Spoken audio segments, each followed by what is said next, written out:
SMT Nation, we are back. Nation, this is a breaking story out of Apple, SpaceX, and T-Mobile.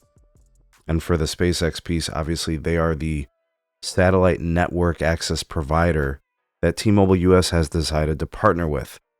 And this is huge. All right, let's check it out. This is the news from Unusual Whales over on the X platform. Their story as reported by Bloomberg. Apple has been secretly working with SpaceX and T-Mobile to add support for the Starlink network in its latest iPhone software, providing an alternative to the company's in-house satellite communication service. I want to talk about this for a second, folks. We have been watching this very, very closely. We know and understand the limitations of the service that T-Mobile is going to offer via Starlink and SpaceX. The issue has been the interference risk and the interference-related issues due to Starlink trying to turn up power on the T-Mobile connection, the Band 2, right? Adjacent license holders, neighbors with licenses, Verizon, AT&T, other network providers across the country. We understand that there's certain things you just can and can't do, that being one of them. You can't just disrupt another network to get your little satellite connection. So we know about that. This kind of indicates something that I think we've been waiting to see, which is an actual solution to make the connection worthwhile. Currently, if you were chosen in the beta for the T-Mobile Starlink access, you did the sign up thing and then they notified you and you can connect. People are starting to connect to it. Shout out to Crow's Nest, who shared this with us and let us know he was indeed connected to it when he was somewhere in Appalachia. And it showed like a minus 115 RSRP and he had a signal and he was getting notifications. I think he was getting text messages. WhatsApp was working. So like the communication possibility was there.